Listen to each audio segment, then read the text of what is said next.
Здравствуйте все! Добро пожаловать на канал Магия Песка. Мои дорогие зрители, с вами, как всегда, ваша Ольга.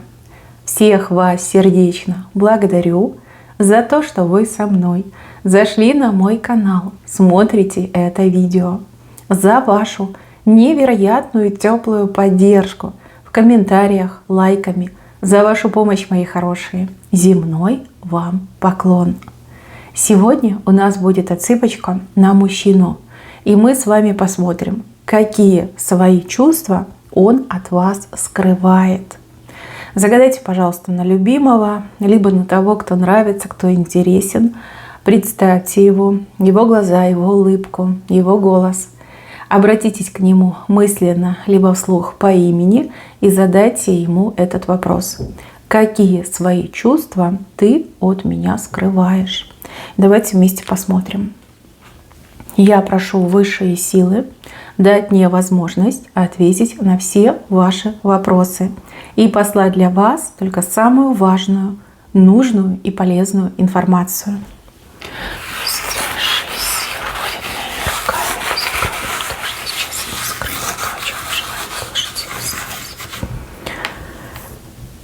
Так, мои хорошие. Отсыпка, чувствую, будет непростой. Ну и вопрос тоже у нас непростой. Мои хорошие, отсыпка общая. Пожалуйста, об этом не забывайте. Чужого не берите, но и свое не пропускайте. Здесь мужчина абсолютно нестабильный. Абсолютно нестабильный.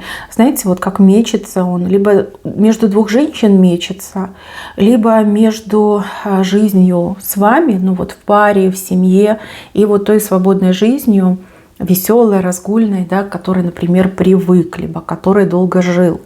Он, видите, как этот кораблик, да, то вправо, то влево, то вправо, то влево, никак определиться не может. Тут либо страхи, либо сомнения, либо даже какое-то, вот знаете, ну, шаткое положение вещей в его жизни. Да, не просто вам с этим мужчина. Я вижу, что вы в его сторону там молнии пускаете. Видно, выбесил вас очень сильно. Либо у вас голова уже пухнет от его такого странного поведения. Вам сложно его понять. Вы то о себе думаете, что я не так делаю, то о нем думаете, что с ним не так. Да, вот прям как морочит вам голову. Вот такое идет отношение, ощущение. Вроде как бы, если бы сказал все честно прямо, вы бы все поняли, да, уже как-то было бы понятно, от чего отталкиваться. А когда он мечется, когда он сегодня добрый и ласковый там, к себе притягивает, а на следующий день он мрачнее тучи, и еще и холодный, да, такой становится, вам совсем непонятно, что дальше будет. Какие-то прям качели, эмоциональные качели у вас с этим человеком. Но вижу, что вы к нему привязаны, либо вы в нем что-то такое прям видите, да, вот тянет, видите, какой-то свет в нем видите, и к этому тянетесь. Вот как точку еще не решились поставить, хотя очень хочется, прям руки чешутся, да, вот как он себя ведет. Смотрите, мои хорошие, если мужчина между двух женщин, к вам его безумно тянет душа и сердце, а к той женщине он привязан какими-то нитями как материального, либо, я не знаю, интерес какой-то есть. Да? Может быть, там женщина, которая может повлиять на его финансовую стабильность, либо лишить его, не знаю, там, имущества, либо испортить ему карьеру. Вот в таком ключе информация. А вот душа и сердце просятся к вам. И тогда в нем борется вот эта меркантильность, желание хорошо жить, и желание быть счастливым, любить его и быть любимым. Прям тяжело, тяжело, очень тяжело. Ну, а кто обещал легкую жизнь? Никто не обещал. Сам попал в такие отношения, да, в треугольник попал, ну давай, выпутывайся, определяйся. Да, мучает, как будто бы он и сам мучается, и мучает двух женщин. А у других отыграется мужчина, привык к какому-то образу жизни. Ну вот холостяка, там, человека, который может себе там, позволить лишнего в жизни. И вроде как хочется ему стабильности, ему нравится, как вы к нему относитесь, когда вы вместе, когда вы там за ним ухаживаете, не знаю, еду ему готовите, одежду гладите. То есть проявляете любовь и заботу. Ему это очень нравится, и он прям душой отдыхает. И в то же время он такой: а как же там другие женщины, а как же там друзья, а как же там гульки мои все. Это ж навсегда, это ж потом дети появятся, это ж потом ответственность, да, и вы что, я не смогу гулять, я не смогу общаться с своими друзьями. Ну вот прям, да, тяжело. Голова болит, кружится.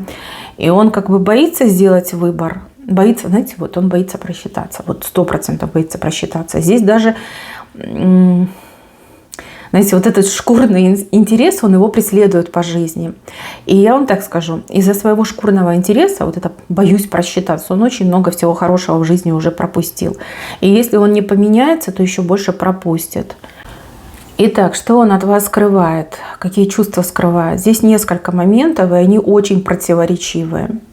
Здесь показан страх. Вот он вас боится. Вы можете не верить, но он вас действительно боится. Второй момент – ревность. Ревность как кому-то конкретному, так и в принципе он ревнует. Ревнует вас к вашим успехам. Ревнует к тому, что вы классная, что вы красивая, что вы молодая, что вы шикарная, что у вас друзей много, да? Либо что вы карьеру делаете, да, вот эта ревность. И также у него тут просматривается невероятно нежное, но очень хрупкое чувство. Это вот какая-то смесь любви, влюбленности, опять же, интимного желания и желания заботиться, вот опекать и заботиться. Ну, хрупкое чувство, если честно. Очень хрупкое, скорее всего, из-за того, что он до конца не определился. Он сам как себя сдерживает, да, в своей любви к вам, он сам себя сдерживает. То есть он как пытается договориться. Голова договаривается с сердцем. И говорит, ты же понимаешь, нам невыгодно влюбиться и забыться, потерять себя. Нам там выгоднее ресурсы получать, иметь, я не знаю, зарабатывать, либо выгодно там направо и налево там, с друзьями бухать, встречаться, там, может, какие-то женщины, там, сауны и прочее. Да? Вот такое плохое состояние, когда мозг договаривается с сердцем. Это прям совсем уже за гранью. И люди, которые попадают, вводят сами себя в такое состояние, они очень глубоко несчастные люди. Потому что голова и сердце, они никогда не договорятся. Это в принципе невозможно. Разными категориями живут эти два как органа, получается. Да? Ой, загнался. Здесь мужчина загнался и всех загнал вместе с собой. Почему он вас боится? Да потому что вы его не просто читаете, вы его чувствуете на подсознательном уровне. Ему невероятно сложно вам врать. Вы его ложь считываете еще вот в мозге, она зарождается, в мыслях зарождается, да, а вы уже это чувствуете. У вас взгляд такой, знаете, вот прям пронизывающий. Вы умеете так смотреть, что пробирает до костей. И ему всегда кажется, что вы все наперед знаете, либо вы все про него знаете. Вы знаете, что было, вы знаете, что есть, вы знаете, что будет. И ему сложно. А поскольку он человек, привыкший к тому, чтобы там иногда маневрировать, привирать, там, за уши притягивать, он от этой привычки не может отказаться. Такая вредная, пагубная привычка. А вы ведь ложь чувствуете. Вы ему часто в лоб говорите, что «а вот я тебе не верю», «а я вот думаю, так-то было», либо «вот это случилось, а ты мне врешь». И он каждый раз такой аж передергивает. Думаю, блин, ну как она узнала, ну кто ей рассказал, он уже там всех своих друзей перешерстил. Кто может сливать, кто крыса. Не нашел. Опять же, происходят такие вещи, о которых никто не знает, кроме него, а вы это все считываете, либо угадываете, ну, предсказываете, не угадываете, предсказываете. И он порой такой, знаете, очень напрягается в вашем присутствии, либо если что-то натворил, ему предпочтительнее отмолчаться, либо на несколько дней где-то спрятаться, ну, потому что вы по глазам прочитаете, вы сразу почувствуете, и сразу как бы все станет известным. Вот. Ну и про ревность я уже сказала. Вы невероятно шикарная женщина. Я передаю информацию его глазами. Понимаете, его, как он вас видит. Он видит вас шикарной, молодой, красивой, цветущей, безумно привлекательной. Говорит, что вы очень сексуальная, что с вами рядом там просто очень сложно находиться. И это прям больно. Больно с вами находиться и не иметь возможности к вам притронуться. Говорит, что у вас какой-то повышенный уровень сексуальной привлекательности, и как бы он это ощущает, и он понимает, что другие мужчины рядом с вами тоже это чувствуют. И также, зная о своей такой, знаете, ну, неказистой внешности, давайте так скажем. Да? Может быть, он и симпатичный, но к себе он достаточно критично относится. Вот. Он понимает, что есть более симпатичные мужчины с хорошим телосложением, с красивыми лицами. Опять же, мужчины, которые не только красивые, но и умные, и более состоятельные, чем он. Да? Ну, то есть он правду себе говорит. Он говорит, что да, я, может быть, не орел, но я стремлюсь. Вот. И есть орлы, которые рядом с вами, которые могут вот прям соблазнить, либо соблазниться на вас, да, потому что вы невероятно сексуальная. Вот. И он ревнует вас каким-то призраком, да, он просто вот сидит и думает: господи, а вот сейчас идет она по улице, там же куча мужиков, это же все они на нее смотрят, и это же кто-то вот решится, подойдет, там, познакомиться, начнет ее добиваться, и что дальше, а что я буду делать, да, вот такие мысли. Опять же, идет тут и ревность, и зависть к тому, кто вы есть.